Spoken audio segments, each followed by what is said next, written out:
Eu, antes de falar sobre o tema central, queria dizer aos gaúchos da fronteira com o Uruguai que na manhã de hoje, na audiência pública da palestra feita pelo ministro Armando Monteiro Neto, ministro da Indústria, Comércio Exterior, encaminhei ao ministro, mesmo reconhecendo que não era específico da área dele, uma reivindicação de pelo menos 6 municípios gaúchos que fazem fronteira com o Uruguai. Livramento, com Rivera, Jaguarão com Rio Branco, Quaraí com Artigas, Chuí com Chuí, Aceguá com Aceguá e também Barra do Quaraí. E essas comunidades, de alguma maneira, são muito impactadas pelos free shops que existem do lado uruguai. Uma concorrência que foi se ampliando à medida que, com o dólar baratinho, milhares de turistas de todas as partes do Rio Grande, até de Santa Catarina do Paraná, meu caro presidente Elmano, e se dirigem para esses municípios à busca de produtos importados de baixo custo, especialmente considerando a situação cambial favorável para quem compra em dólar. Existe uma cota para essas compras, diferente da cota para quem vem de avião ou de navio, que é uma cota de $500. No caso da fronteira seca, como nós falamos, são $300. A Receita Federal, no momento, está trabalhando para regulamentar os free shops também do lado de cá, do lado brasileiro. E entendemos que a Receita Federal só deveria pensar em mudar a cota de dólares gasto nesses free shops no momento que tivesse definida a regulamentação e já, pelo menos, um prazo de validade de funcionamento dessas lojas francas do lado brasileiro, no território brasileiro, nas chamadas cidades gêmeas, para, então, alterar a cota dos $300. Mas, lamentavelmente, a Receita Federal chegou a anunciar oficialmente que, a partir do dia 1º de julho, a cota em dólares será de $150. Cai para 150 de 300. Ora, se já a situação com o dólar valorizado já compromete, reduzindo para 150, cria um problema adicional para aquela região que é exatamente a região menos desenvolvida do Rio Grande do Sul. O Uruguai, inteligentemente, senador Anastasia, criou o free shop, que foi uma forma eu diria, dar um incentivo de movimentação econômica. Ali se movimenta, ali na região, mais de $1 bilhão. Mais de $1 bilhão. E isso deu para toda a região, porque a legislação uruguaia prevê que uma parte da receita será aplicada em projetos de desenvolvimento regional que não necessariamente sejam do comércio, mas que ativem a atividade econômica em outras áreas. Então, foi uma maneira inteligente também de compensar a questão também exclusiva do comércio. O que o meu Estado ganha com isso? Ganha em uma medida que quem vai para lá precisa de hotel, precisa de restaurante, vai na farmácia, vai no supermercado, faz gastos e compra, vai no posto de gasolina, precisa abastecer. E isso deu uma ativação também para as cidades que estão do lado de cá. É o caso de Santana do Livramento, especificamente, que é a maior e a primeira. Depois lá, Rio Branco, Jaguarão, depois Artigas, Quaraí, Aceguá, também lá no Chuí. Essa redução está preocupando enormemente quem? Os comerciantes nossos, gaúchos, porque estão, até a FEComércio, que é a Federação do Comércio do Rio Grande do Sul, também manifestou o desejo de que, se for alterada a cota, que venha junto com a regulamentação. o ministro Armando Monteiro, com muita sensibilidade política, deu uma outra informação que também líderes do comércio lá da Foz do Iguaçu, no Paraná, haviam recorrido a ele pedindo apoio para que seja mantida a cota dos $300. E hoje conversei com a senadora Gleisi Hoffmann, que também trata do assunto, para que ela também entende que é preciso manter a cota dos $300, para que não haja um prejuízo nesta hora de recessão econômica, um prejuízo adicional quando pode, e isso não vai representar uma sangria na evasão de divisas, porque são pequenos consumidores que vão lá. Os controles de aduana, para quem ultrapassa a cota, sim, defendemos, tem que ser rigoroso, tem que fazer, tudo bem, mas não faça a Receita agora uma alteração das regras do jogo que vai prejudicar o comércio dessa região. A Receita Federal, segundo me disse a senadora Gleisi Hoffmann, está sensível a isso, e o que nós esperamos agora é que esta prorrogação, para que mantenha-se a cota dos $300, seja pelo menos por um ano, até que as medidas relacionadas à regulamentação venham. Então, eu quero dar uma satisfação a todos os comerciantes da fronteira do Rio Grande do Sul, que faz divisa com o Uruguai, nas regiões dos free shops, nesses municípios, que nós tenhamos, então, aí a expectativa favorável da manutenção da cota dos $300. Então, havia uma informação corrente de que, a partir do dia 1º, a Receita já estaria informando os turistas para que, a partir de 1º, será só $150. Mas o ministro Joaquim Levy também já foi informado desse problema e parece muito sensível a essa demanda que foi apresentada pelos comerciantes, inclusive tratado longamente numa entrevista a um programa da rádio RCC, que é de Santana do Livramento. O assunto central de hoje, meu caro presidente Eumano, é relacionado a uma manifestação que eu fiz ontem na sabatina para 2 membros do Conselho Nacional de Justiça. Naquela ocasião foi levantada a questão relacionada ao papel da delação premiada nos processos judiciais.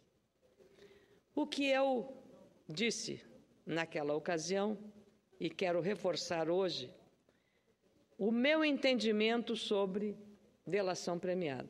Não sou especialista nas ciências jurídicas, não sou bacharel em Direito e começo dando essa declaração para dizer tão simplesmente que sou uma pessoa que observa o senso comum e acha que o senso comum diz muito e nos ensina muito.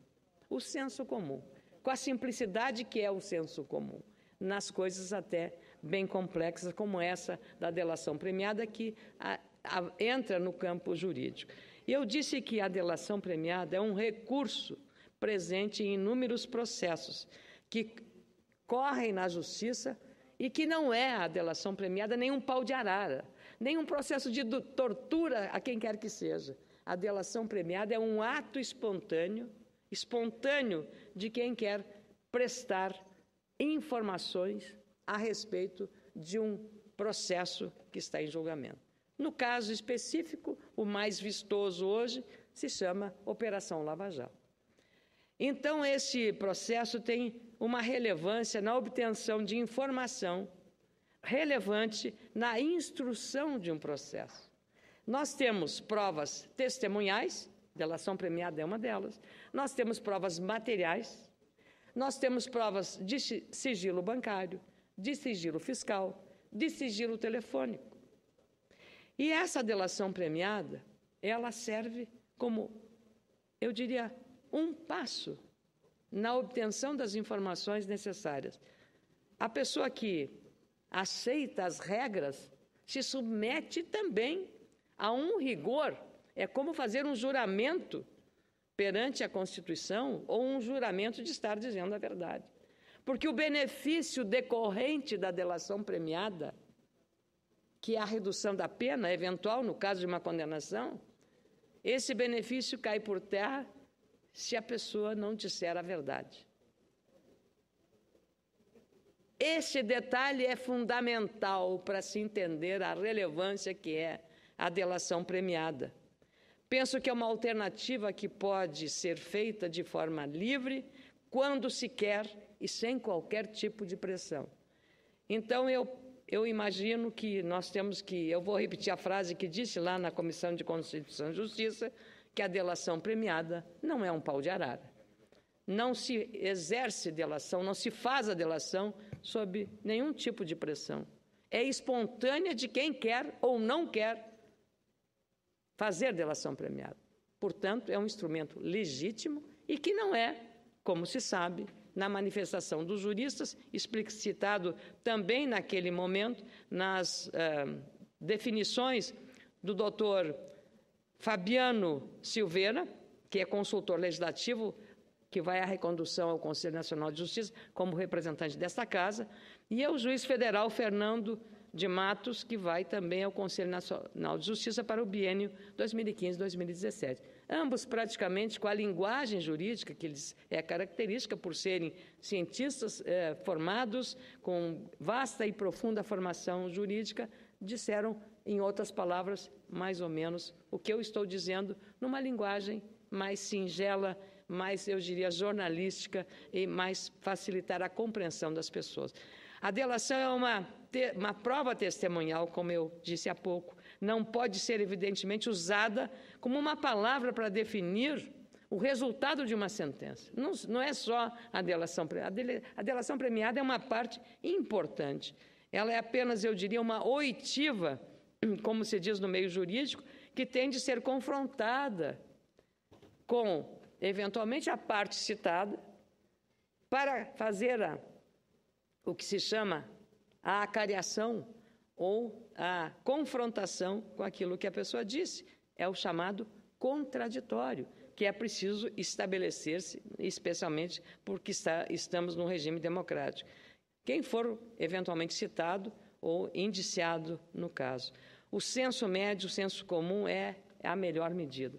Então, a delação premiada é esse dispositivo. Nós não podemos imaginar que um magistrado do nível do juiz Sérgio Moro esteja usando a delação premiada como uma forma fora dos padrões jurídicos da independência e do exercício do julgamento de maneira absolutamente adequada e correta. Ninguém pode levantar suspeitas sobre a atuação desse magistrado, enquanto não se encerrar o processo, enquanto ele não mostrar todas as provas e todas as convicções no julgamento. Então, nós estaríamos fazendo um pré-julgamento sobre este procedimento jurídico, que é absolutamente legal e muito importante. Mesmo aqueles que têm muitos processos na Justiça defendem que o juiz Sérgio Moro é um dos mais sérios e compenetrados juízes brasileiros. Eu cito aqui o depoimento que eu ouvi do senador Roberto Requião. Insuspeito depoimento dele em favor da lisura, assim como ele fez em relação a outros personagens do campo jurídico, dizendo que conhece o juiz e é um juiz inatacável, é um juiz muito sério e muito compenetrado e muito preparado, e está, digamos, com a liberdade de trabalhar com toda a independência, e é isso que nós queremos. Graças a esse recurso da delação premiada, nós podemos, meus caros senadores, quanto mais não seja, além dos aspectos que eu já salientei, abrir uma caixa preta em torno dessas relações, eu diria, promíscuas, em alguma medida, entre o setor público e o setor privado, envolvendo, no caso, empreiteiras conhecidas e também muitos agentes políticos e gestão de uma empresa estatal que é a joia da coroa, a Petrobras, e que nós temos que fazer de tudo para preservar esta empresa. Assim é que esta relevância da delação premiada, ela abriu a transparência, ela colocou luz e foco sobre um procedimento que é condenável, que é exatamente o que resulta dessa Operação Lava Jato. A delação premiada traz, portanto, luz, inclusive, para os debates da própria reforma política, porque foi exatamente essa questão das propinas, grossas propinas, que se voltou a discutir aqui financiamento público de campanha. Então, isso foi importante. Veja que uma operação acabou trazendo e desaguando sobre a casa, preocupada que temos sim, urgentemente, que encontrar uma saída para a questão do gasto numa campanha eleitoral. Porque é inaceitável que se gaste tanto para fazer uma campanha eleitoral em nosso país com tantas dificuldades.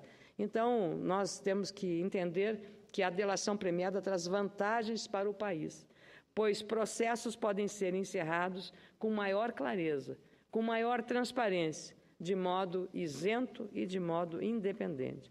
É um procedimento com maiores chances de resultar em processos mais sérios e mais responsáveis, inclusive nas relações entre contratante e contratado. É um passo relevante, não é um passo definitivo, é relevante, eu diria fundamental. Além disso, há outros procedimentos para as investigações, como eu falei anteriormente, a escuta telefônica, a quebra do sigilo fiscal, o imposto de renda, e desde que submetidas a um regramento jurídico bem democrático. A Itália tem feito isso, por exemplo, em relação à extradição do ex-diretor do Banco do Brasil, Henrique Pizzolatto, condenado pela Justiça brasileira por estar envolvido no processo do Mensalão. O argumento da segunda e última instância da Justiça Administrativa Italiana é que as garantias apresentadas pelo governo brasileiro não foram suficientes para que Pizzolatto cumpra a pena em presídio brasileiro. A Justiça italiana adiou para setembro a decisão final sobre a extradição. É exatamente esse procedimento, os procedimentos que têm que ser analisados nos seus detalhes, nos mínimos detalhes. E nós temos que valorizar, sim, a questão da delação premiada. Não se trata, portanto, de um processo que se encerra com ela, mas ela tem um valor fundamental e temos que valorizar a delação premiada nesse aspecto. E especialmente porque o juiz Sérgio Moro não tem, eu diria, buscado os holofotes, não tem ido a todo dia numa coletiva para falar, não. Ele está, eu diria, enclausurado no seu gabinete, lá na Justiça em Curitiba, no Paraná, contando com um trabalho exemplar também da Polícia Federal, que da mesma forma vem agindo republicanamente. E eu, então, ao trazer esse tema novamente, é porque ontem, na CCJ, a TV Senado estava transmitindo a sessão com a sabatina do Dr. Fernando e do Dr. Fabiano, e eu, quando fiz essa manifestação em defesa da delação premiada, por uma questão da programação, a TV Senado cortou antes que eu tivesse concluído o meu raciocínio.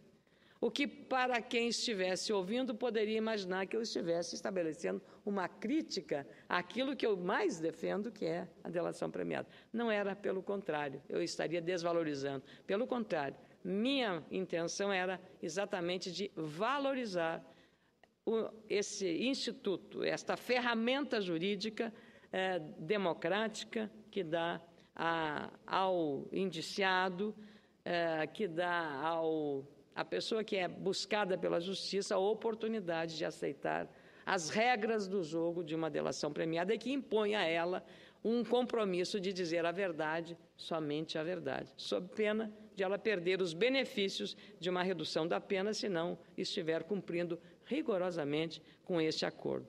E eu encerro esta manifestação, meu caro presidente, caros senadores, lendo aqui uma nota que penso oportuna também, porque quando se trata de delação premiada, logo vem a figura do juiz Sérgio Moro. A Associação dos Juízes Federais do Brasil, a AJUF, emitiu uma nota de apoio ao juiz. Essa nota é assinada pelo presidente da AJUF, Antônio César Bochenek. diz o seguinte: a Associação dos Juízes Federais do Brasil vem a público manifestar total apoio ao juiz federal Sérgio Moro, titular da 13ª Vara Federal de Curitiba, na condução do julgamento da Operação Lava Jato. A pedido do Ministério Público Federal, que igualmente, e aqui abro parênteses, declaração minha da senadora, ao referir ao Ministério Público Federal, igualmente está exercendo um trabalho exemplar e republicano na figura do Procurador-Geral, o Procurador Rodrigo Janot. Volto à palavra, o juiz Sérgio Moro, titular da 13ª Vara Federal de Curitiba, na condução do julgamento da Operação Lava Jato. A pedido do Ministério Público Federal e da Polícia Federal, o magistrado decretou recentemente uma série de medidas, entre elas a prisão de executivos de grandes empresas que, segundo as investigações, estariam envolvidos em crimes de corrupção e formação de cartel.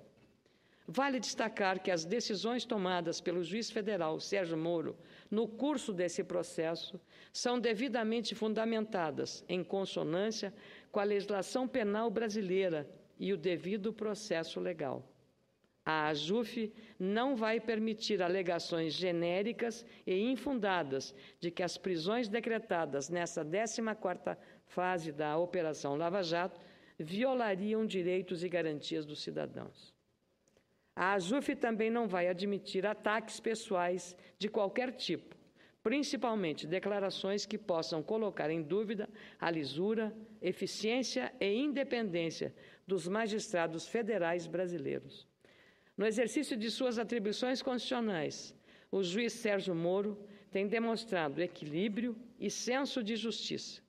As medidas cautelares aplicadas antes do trânsito em julgado no processo criminal estão sendo tomadas quando presentes os pressupostos e requisitos legais. É importante ressaltar que a quase totalidade das decisões do magistrado não foram reformadas pelas instâncias superiores. A AJUF manifesta apoio irrestrito e confiança no trabalho desenvolvido com responsabilidade pela Justiça Federal do Paraná a partir da investigação da Polícia Federal e do Ministério Público Federal. Eu poderia também assinar embaixo dessa manifestação da AJUF, na manifestação que faz com muita prudência, com muita responsabilidade neste momento, que se tenta desvalorizar, desmerecer ou mesmo desqualificar o serviço que está prestando no campo jurídico o juiz federal Sérgio Moro. Muito obrigada, senhor presidente.